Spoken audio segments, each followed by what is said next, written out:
ill-fated and mysterious man, bewildered in the brilliancy of thine own imagination and fallen in the flames of thine own youth. Again in fancy I behold thee, once more thy form hath risen before me, not as thou art, in the cold valley and shadow, but as thou shouldst be, squandering away a life of magnificent meditation in that city of dim visions, thine own Venice, which is a star-beloved Elysium of the sea, and the wide windows of whose Palladian palaces look down with a deep and bitter meaning upon the secrets of her silent waters. Yes, I repeat it, as thou shouldst be. There are surely other worlds than this, other thoughts than the thoughts of the multitude, other speculations than the speculations of the sophist. Who then shall call thy conduct into question? Who blame thee for thy visionary hours, or denounce those occupations as a wasting away of life, which were but the overflowings of thine everlasting energies? It was at Venice, beneath the covered archway there called the Ponte di Sospiri, that I met for the third or fourth time the person of whom I speak. It is with a confused recollection that I bring to mind the circumstances of that meeting. Yet I remember, how should I forget, the deep midnight, the bridge of sighs, the beauty of woman, and the genius of romance that stalked up and down the narrow canal. It was a night of unusual gloom. The great clock of the piazza had sounded the 5th hour of the Italian evening.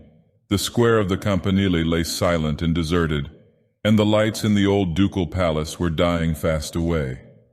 I was returning home from the piazzetta by way of the Grand Canal. But as my gondola arrived opposite the mouth of the Canal San Marco, a female voice from its recesses broke suddenly upon the night in one wild, hysterical, and long-continued shriek. Startled at the sound, I sprang upon my feet, while the gondolier, letting slip his single oar, lost it in the pitchy darkness beyond a chance of recovery, and we were consequently left to the guidance of the current which here sets from the greater into the smaller channel. Like some huge and sable-feathered condor, we were slowly drifting down towards the Bridge of Sighs, when 1,000 flambeaux flashing from the windows and down the staircases of the ducal palace turned all at once that deep gloom into a livid and preternatural day. A child, slipping from the arms of its own mother, had fallen from an upper window of the lofty structure into the deep and dim canal. The quiet waters had closed placidly over their victim, and although my own gondola was the only one in sight, many a stout swimmer already in the stream was seeking in vain upon the surface the treasure which was to be found, alas, only within the abyss. Upon the broad black marble flagstones at the entrance of the palace and a few steps above the water stood a figure which none who then saw can have ever since forgotten. It was the Marquesa Aphrodite, the adoration of all Venice, the gayest of the gay, the most lovely where all were beautiful, but still the young wife of the old and intriguing Mentoni, and the mother of that fair child, her first and only one, who now deep beneath the murky water was thinking in bitterness of heart upon her sweet caresses, and exhausting its little life in struggles to call upon her name. She stood alone. Her small, bare, and silvery feet gleamed in the black mirror of marble beneath her. Her hair, not as yet more than half loosened for the night from its ballroom array, clustered amid a shower of diamonds round and round her classical head, in curls like those of the young hyacinth. A snowy white and gauze-like drapery seemed to be nearly the sole covering to her delicate form. But the midsummer and midnight air was hot, sullen, and still, and no motion in the statue-like form itself stirred even the folds of that raiment of very vapor which hung around it as the heavy marble hangs around the Niobe. Yet, strange to say, her large lustrous eyes were not turned downwards upon that grave wherein her brightest hope lay buried, but riveted in a widely different direction. The prison of the old Republic is, I think, the stateliest building in all Venice, but how could that lady gaze so fixedly upon it when beneath her lay stifling her own child? Yon dark, gloomy niche, too, yawns right opposite her chamber window. What then could there be in its shadows, in its architecture, in its ivy-wreathed and solemn cornices, that the Marquesa di Mentoni had not wondered at 1,000 times before? Nonsense. Who does not remember that at such a time as this the eye, like a shattered mirror, multiplies the images of its sorrow, and sees in innumerable far-off places the woo which is close at hand. Many steps above the Marquesa and within the arch of the water gate stood in full dress the satyr-like figure of Mentoni himself. He was occasionally occupied in thrumming a guitar, and seemed ennuyé to the very death, as at intervals he gave directions for the recovery of his child. Stupefied and aghast, I had myself no power to move from the upright position I had assumed upon first hearing the shriek, and must have presented to the eyes of the agitated group a spectral and ominous appearance, as with pale countenance and rigid limbs I floated down among them in that funereal gondola. All efforts proved in vain. Many of the most energetic in the search were relaxing their exertions and yielding to a gloomy sorrow. There seemed but little hope for the child, how much less than for the mother. But now, from the interior of that dark niche which has been already mentioned as forming a part of the old Republican prison, and as fronting the lattice of the Marquesa, a figure muffled in a cloak stepped out within reach of the light, and pausing a moment upon the verge of the giddy descent, plunged headlong into the canal. As, in an instant afterwards, he stood with the still living and breathing child within his grasp, upon the marble flagstones by the side of the Marquesa, his cloak, heavy with the drenching water, became unfastened, and falling in folds about his feet, discovered to the wonder-stricken spectators the graceful person of a very young man, with the sound of whose name the greater part of Europe was then ringing. No word spoke the deliverer. But the Marquesa, she will now receive her child, she will press it to her heart, she will cling to its little form and smother it with her caresses. Alas, another's arms have taken it from the stranger, another's arms have taken it away and borne it afar off unnoticed into the palace. And the Marquesa, her beautiful lip trembles, tears are gathering in her eyes, those eyes which, like Pliny's acanthus, are soft and almost liquid. Yes, tears are gathering in those eyes. And see, the entire woman thrills throughout the soul, and the statue has started into life. The pallor of the marble countenance, the swelling of the marble bosom, the very purity of the marble feet, we behold suddenly flushed over with a tide of ungovernable crimson, and a slight shudder quivers about her delicate frame as a gentle air at Napoli about the rich silver lilies in the grass. Why should that lady blush? To this demand there is no answer, except that, having left in the eager haste and terror of a mother's heart the privacy of her own boudoir, she has neglected to enthrall her tiny feet in their slippers and utterly forgotten to throw over her Venetian shoulders that drapery which is their due. What other possible reason could there have been for her so blushing? For the glance of those wild, appealing eyes? For the unusual tumult of that throbbing bosom? For the convulsive pressure of that trembling hand? That hand which fell as Mentoni turned into the palace accidentally upon the hand of the stranger. What reason could there have been for the singularly low tone of those unmeaning words which the lady uttered hurriedly in bidding him adieu? "Thou hast conquered," she said, or the murmurs of the water deceived me. "Thou hast conquered. 1 hour after sunrise we shall meet, so let it be." The tumult had subsided, the lights had died away within the palace, and the stranger, whom I now recognized, stood alone upon the flags. He shook with inconceivable agitation, and his eye glanced around in search of a gondola. I could not do less than offer him the service of my own, and he accepted the civility. Having obtained an oar at the water gate, we proceeded together to his residence, while he rapidly recovered his self-possession and spoke of our former slight acquaintance in terms of great apparent cordiality. There are some subjects upon which I take pleasure in being minute. The person of the stranger, let me call him by this title, who to all the world was still a stranger, the person of the stranger is one of these subjects. In height he might have been below rather than above the medium size, although there were moments of intense passion when his frame actually expanded and belied the assertion. The light, almost slender symmetry of his figure promised more of that ready activity which he evinced at the Bridge of Sighs, than of that Herculean strength which he has been known to wield without an effort, upon occasions of more dangerous emergency. With the mouth and chin of a deity, singular, wild, full, liquid eyes whose shadows varied from pure hazel to intense and brilliant jet, and a profusion of curling black hair from which a forehead of unusual breadth gleamed forth at intervals, all light and ivory, His were features than which I have seen none more classically regular, except perhaps the marble ones of the Emperor Commodus. Yet his countenance was nevertheless one of those which all men have seen at some period of their lives, and have never afterwards seen again. It had no settled predominant expression to be fastened upon the memory, a countenance seen and instantly forgotten, but forgotten with a vague and never-ceasing desire of recalling it to mind.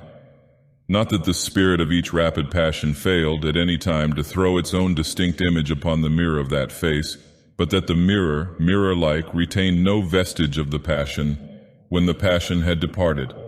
Upon leaving him on the night of our adventure, he solicited me in what I thought an urgent manner to call upon him very early the next morning.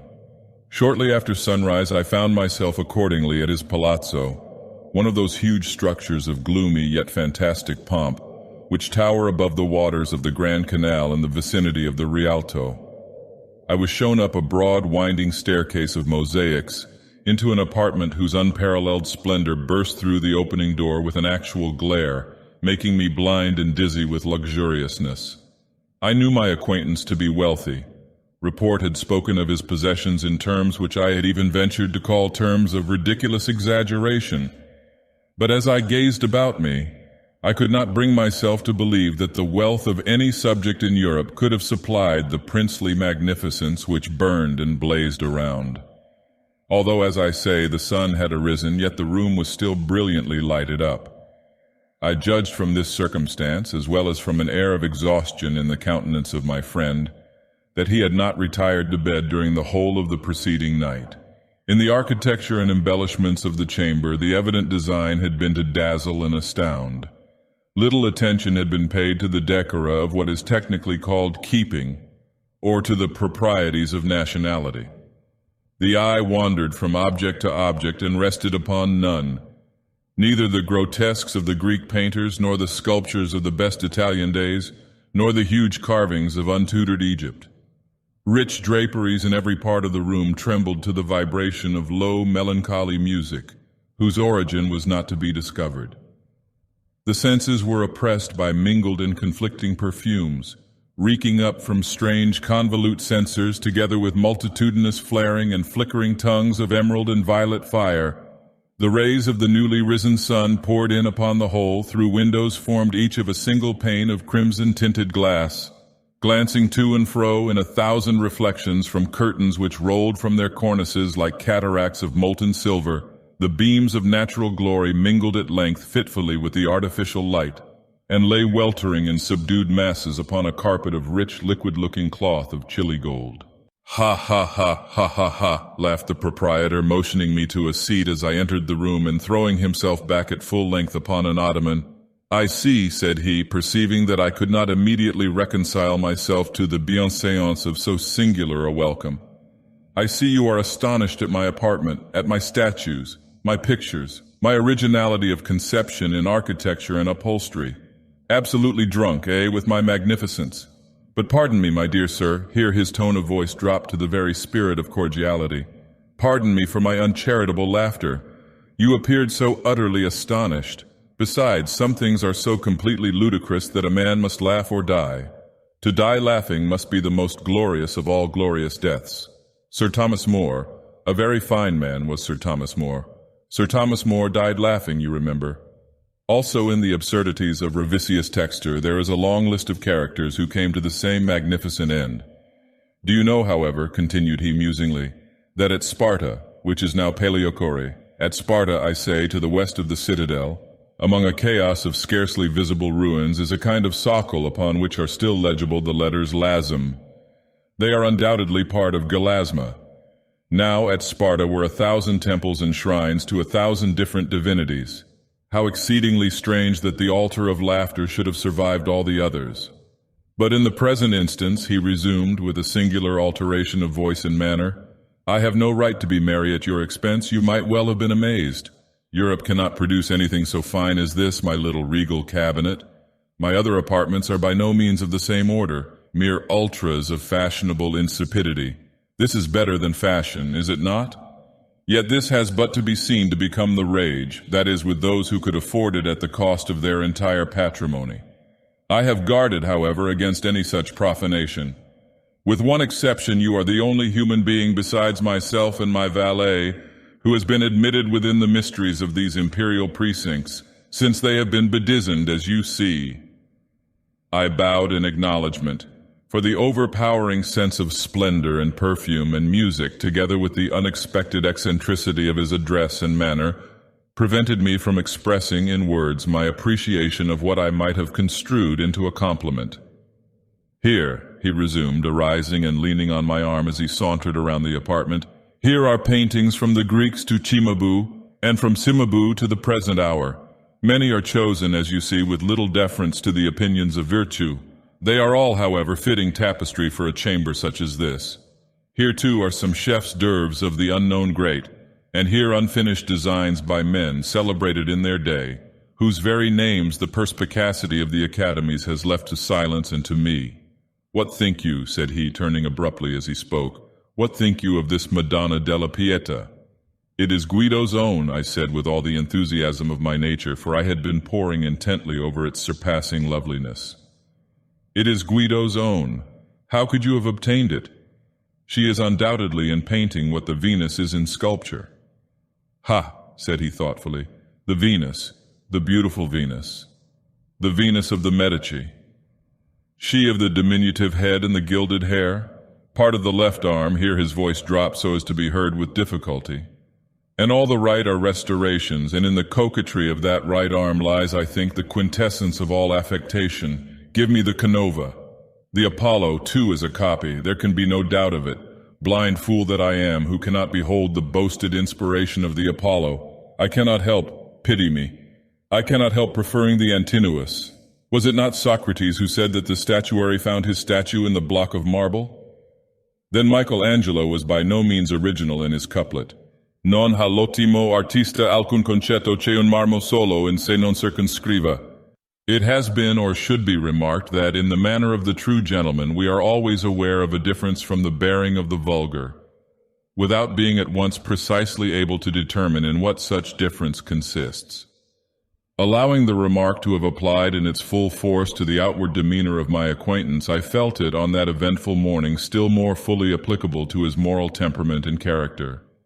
Nor can I better define that peculiarity of spirit which seemed to place him so essentially apart from all other human beings, than by calling it a habit of intense and continual thought, pervading even his most trivial actions, intruding upon his moments of dalliance, and interweaving itself with his very flashes of merriment, like adders which writhe from out the eyes of the grinning masks in the cornices around the temples of Persepolis.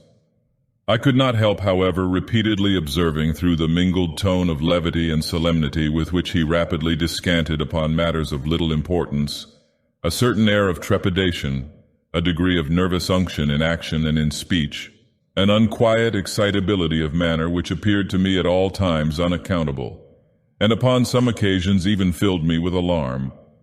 Frequently, too, pausing in the middle of a sentence whose commencement he had apparently forgotten, he seemed to be listening in the deepest attention, as if either in momentary expectation of a visitor, or to sounds which must have had existence in his imagination alone. It was during one of these reveries or pauses of apparent abstraction that, in turning over a page of the poet and scholar Politian's beautiful tragedy, the Orfeo, the first native Italian tragedy, which lay near me upon an ottoman, I discovered a passage underlined in pencil. It was a passage towards the end of the third act, a passage of the most heart-stirring excitement, a passage which, although tainted with impurity, no man shall read without a thrill of novel emotion, no woman without a sigh. The whole page was blotted with fresh tears, and upon the opposite interleaf were the following English lines, written in a hand so very different from the peculiar characters of my acquaintance that I had some difficulty in recognizing it as his own. Thou wast that all to me, love, for which my soul did pine, a green isle in the sea, love, a fountain and a shrine, all wreathed with fairy fruits and flowers, and all the flowers were mine. Ah, dream too bright to last! Ah, starry hope that didst arise but to be overcast! A voice from out the future cries, onward, but o'er the past, dim gulf, my spirit hovering lies, mute, motionless, aghast. For alas, alas, with me the light of life is o'er. No more, no more, no more. Such language holds the solemn sea to the sands upon the shore. Shall bloom the thunder-blasted tree, or the stricken eagle soar. Now all my hours are trances, and all my nightly dreams are where the dark eye glances, and where thy footstep gleams in what ethereal dances by what Italian streams. Alas, for that accursed time they bore thee o'er the billow, from love to titled age and crime and an unholy pillow, from me and from our misty clime where weeps the silver willow. That these lines were written in English, a language with which I had not believed their author acquainted, afforded me little matter for surprise. I was too well aware of the extent of his acquirements, and of the singular pleasure he took in concealing them from observation, to be astonished at any similar discovery. But the place of date, I must confess, occasioned me no little amazement. It had been originally written London and afterwards carefully overscored, not, however, so effectually as to conceal the word from a scrutinizing eye. I say this occasioned me no little amazement, for I well remember that in a former conversation with my friend I particularly inquired if he had at any time met in London the Marquesa di Mentoni, who for some years previous to her marriage had resided in that city, when his answer, if I mistake not, gave me to understand that he had never visited the metropolis of Great Britain. I might as well here mention that I have more than once heard, without of course giving credit to a report involving so many improbabilities, that the person of whom I speak was not only by birth but in education an Englishman. "There is one painting," said he, without being aware of my notice of the tragedy, "there is still one painting which you have not seen." And throwing aside a drapery, he discovered a full-length portrait of the Marquesa Aphrodite. Human art could have done no more in the delineation of her superhuman beauty. The same ethereal figure which stood before me the preceding night upon the steps of the ducal palace stood before me once again, but in the expression of the countenance, which was beaming all over with smiles, there still lurked incomprehensible anomaly, that fitful strain of melancholy which will ever be found inseparable from the perfection of the beautiful. Her right arm lay folded over her bosom. With her left she pointed downward to a curiously fashioned vase.